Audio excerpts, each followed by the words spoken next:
サワディカー。はい。それでは、龍馬が行く漫画版の方ですね。今回は、こちらの2巻を行ってまいります。ね、こちらの2巻もですね、どうですか？かっこいいっすよね。この絵のタッチの具合が。しかも何度も言う通り、これって原作じゃないですか。今、その権利を持っているところって、司馬遼太郎記念館なんですよ。すなわち、その司馬遼太郎記念館がもう OK 出しているということでしょうから。だって、オフィシャルですからね。そう思うと余計にですね、なんか引き込まれる感じがするんですよね。どうでしょうね。ということで、早速内容の方をやってまいりましょう。はい。それでは一巻の終わりでは、龍馬が江戸に剣術修行に行く際に、その旅路でお田津様と偶然出会ったんですよね。で、二巻はその一行が船で大阪に着いて、そこから始まるんですよ。もう一度おさらいしますと、龍馬はこの時19歳。初めて土佐という国を出たので、彼にとってはもう何から何まで新鮮なんですよ。で、せっかくの浪速の地です。見物がてら歩いてみたい。ということで、龍馬は船を降りて歩いてテクテクと行ってしまうんですよ。でもね、お田津様はお田津様で、龍馬と離れたくないんですよ。そうなんですよ。すでにこのタイミングで、お田津様は龍馬に恋心を抱いているんですよ。でね、初っていう付き添いのおばあさんがいるんですけど、その初の反対を振り切って、お田津様も龍馬についていくんですよ。ただ、そうこうしているうちに、大阪の土佐藩邸ですよね。お田津様はその土佐藩邸に泊まりなさいというふうに言うんですけれども、龍馬は龍馬で、あなたとは身分が違うとひどく現実的なことを言って別れるんですよ。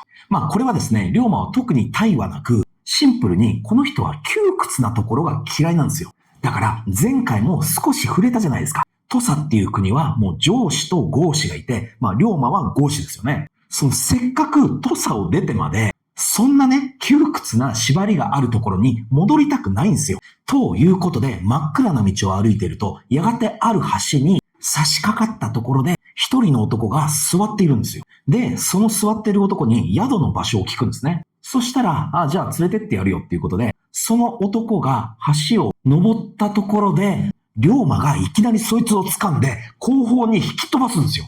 その男は、てめえ何しやがと言った時に、龍馬の前方に真剣を持った男がもう飛びかかってきてたんですよ。龍馬は龍馬でそれを受け、彼はですね、刀を抜かずに、そいつを、一瞬にしてぶち倒すんですよ。で、そいつの顔が月明かりに照らされ、よくよく見てみると、なんとあの岡田伊蔵なんですよ。おまん、江戸で修行中のはずじゃろ。何があった？父上が死んだがです。それで、竹地先生が土佐に帰れと。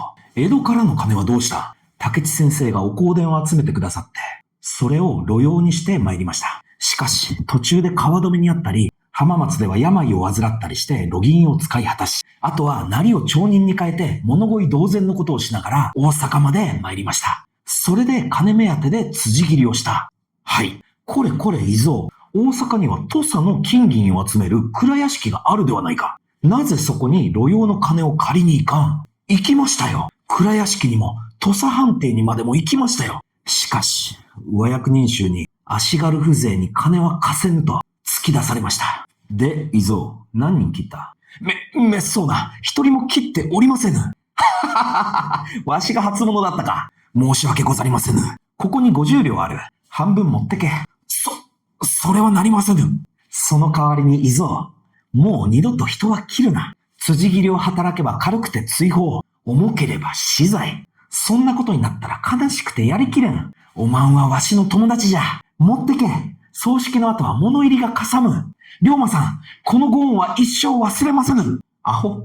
わしはもう忘れた。ということで、龍馬と、あと橋のたもとにいた男がいたじゃないですか。宿まで案内してくれた人ですよ。二人は伊蔵と別れて、川を船で行くんですよ。旦那、もう船酔いですかい？違う。ああいう金の出し方をした自分に腹が立っている。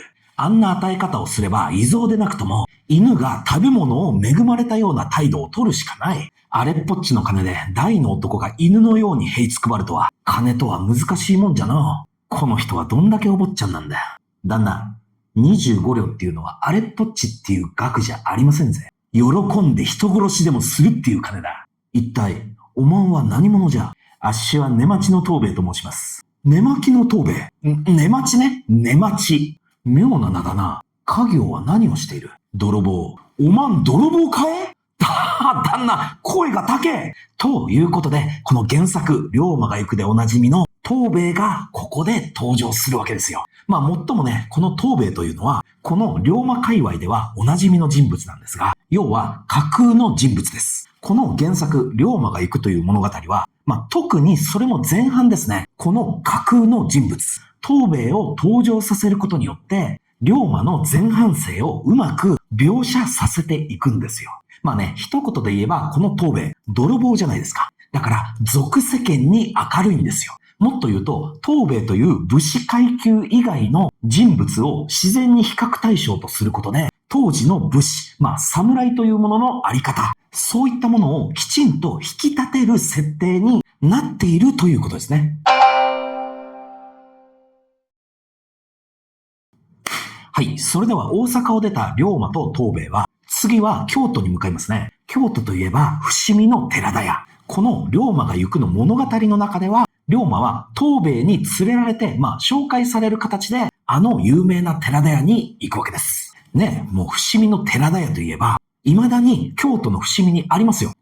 建物自体は一回焼けて復元したものみたいなんですが、きちんと同じ場所にありますよ。しかも、泊まれます。宿泊できるんですよ。でね、この寺田屋というのは、後々の物語でも何度も出てきますので、ちょっとね、頭の中に入れておいてください。さすがにね、漫画の絵も、現在も確認できる寺田屋そのものですよ。そんなところも、この漫画はですね、結構楽しめるんですよ。で、京都を後にした龍馬と東兵衛は、ちなみにですね、もうこの時には東兵衛は、もうすっかり龍馬の魅力に惚れ込んでしまって、もう勝手にね、弟子入りしちゃうんですよ。でね、途中、もちろん初めて見る富士山を目の当たりにして感動したりだとか、そんなこともなんやかんや言って、とにかくもう二人は江戸に着きます。で、江戸に着いた龍馬は当然、江戸の土佐藩邸に入ります。ここで相部屋となるのが武市半平太。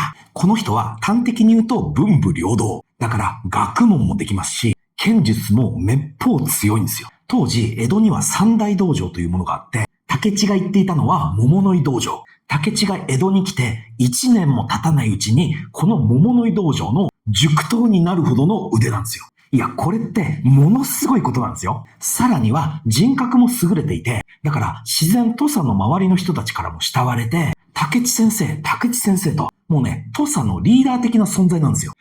これはもう江戸に来る前から土佐では道場も開いてましたし、そういった基盤はもうとっくにできているような人なんですよ。で、この武市半平太と龍馬が親戚であるという人間関係なんですよ。とは言っても、ちょっと遠い親戚にはなるんですけど、ちなみに年齢的には龍馬の6個上にあたるのが武市半平太。なので、この二人は小さい頃から知っている幼馴染なんですよ。でね、龍馬はその性格もあって、武市半平太のことをアギーって呼んでるんですよ。アギっていうのはつまり顎のことですね。武市半平太というのはちょっと顎が出ていて、龍馬曰くケツのように割れてるじゃろ。だからアギだって言うんですよ。アギ、待ってくれ。うなぎとはどう書く？うなぎ？乙女姉やんに浜名湖で食うたうなぎがうまかったと教えたくての。そりゃええ。こうじゃ。おー、さすがに学者じゃの。ほれほれ龍馬。おまんはまだまともに着物が着れんがか？せっかくの仙台平の袴が型なしじゃ。でもほれ。もう鼻水は垂れとらんじゃろ。ほうじゃな。大きゅうなった。というように、6歳差ではあっても、もう慣れ合いの会話をしているわけですよ。この二人は。ただね、これを周りで見ている人たちはどう思います？武市先生、あの龍馬とはどういう男です？ありゃアホですよ。先生をアギなどと呼んじょります。口の悪い男じゃ。許してやれ。許せません。天誅を加えます。天誅？龍馬に手を出したらわしが許さんぜよ。なぜあんな比例な男を偶するのです？たとえ悪事を働いても、それがかえって愛嬌と受け取られて、人に慕い寄られるところがある。ああいう男と喧嘩をするのは、する方が馬鹿だし、子孫なんじゃよ。しかし、奴には学問がありませぬ。うなぎも書けん。そんなのは自分の名前が書ければよい。生地学問などやりすぎれば、英雄がしなびてくる。龍馬は英雄ですか？どうかの。ただ、匂いはある。はい。このあたりが武市半平太の龍馬に対する評価、考え方ですよ。ここら辺がですね、非常に後々にこの物語において大きく関わってくるところなんですけど、今はまだこの二人を我々は見守って参りましょう。はい、ここからは龍馬が行くべき千葉道場。ここに入門するために挨拶に行きます。でね、この千葉道場というのは武智半平太が通っている桃の井道場。ここと並んで三大道場と言われているところの一つなんですよ。その千葉道場の主である千葉貞吉、息子の重太郎、娘の佐奈子、このあたりが登場してくるわけですね。はい、そうこうしているうちに龍馬が江戸の街を歩いていると、いつもより町のみんながざわついちょる。アギ、帰ったか、龍馬。何やら大変じゃな。ああ、それで、何が大変なんじゃ。おまんは知らんのに騒いじょるんか。全く知らん。ただ長屋の藩士らがまるで戦にも行くようにバタバタしちょる。大戦になるかもしれんぞ。何？誰とじゃ。龍馬、浦賀沖に黒船が来た。どういうことじゃ。今度の黒船はここ数十年来臨海に出没していた異国船とは違う。アメリカの軍艦4隻が浦賀沖に現れ、奉行所役人を通じ、将軍様へアメリカ大統領の国書の受け渡しを申し出た。浦賀奉行所は日本の国宝として外国のすべては長崎で取り扱うため、早々に長崎へ参られよ、と伝えた。それで、長崎へは参らぬと頑として聞かぬばかりか、戦支度をして押し寄せてきちょる。こりゃ元寇以来の国難になるかもしれん。龍馬行くぞ。わしらは品川の海岸防備を命じられたき。おう、黒船退治に行くかい。はい、ということで、嘉永6年6月3日、アメリカ軍艦4隻来航の瞬間から、日本は幕末の風雲時代に突入する。はい、それでは海岸防備に行く龍馬と武智半平太。そこに現れるのは重太郎と佐奈子ですよ。ちょっとね、細かいことを言えば事情は違うんですが、この4人で黒船退治に行こうっていうくだりは、原作と同じですよ。で、途中東道藩の奴らが出てきて一悶着あって、龍馬以外の3人が戻るところも同じであります。おいおい、まるでクジラの化け物じゃ。あれが黒船かよ。もともと船好きであった龍馬が初めて黒船を見るシーンですよね。ああ、なるほど、こういうシーンだったのかと。このあたりはなんとかイメージできるじゃないですか。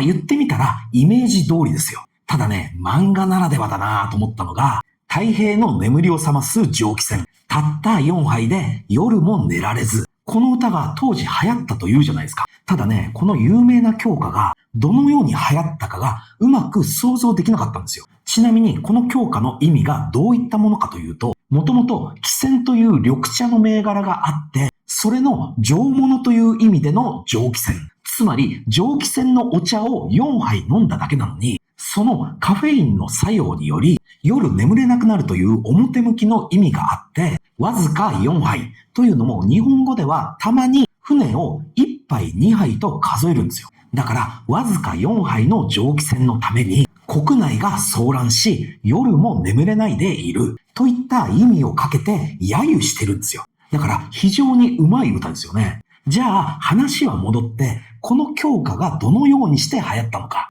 この漫画ではその教科が書かれた張り紙が剣下に貼ってあるんですよ。それをぼーっと見ている龍馬がいて、ああ、なるほどなと、そのような風景なのかというふうに思うわけですよ。この龍馬が行くというのは原作の文庫本で言うと全8巻あるんですけど、物語的にはですよ、初めの3巻ぐらいまでは結構退屈なんですよ。なのでさっきの教科ありましたよね。これが張り紙として貼られていたという描写のされ方。こうした漫画ならではの楽しみ方を中心にお伝えしていきたいと思います。それでは今回もどうもありがとうございました。サワディカー。夢見ていますか？この国の未来をもがいていますか？明日を生きるため志高く駆け抜けた同士の使い切られた命に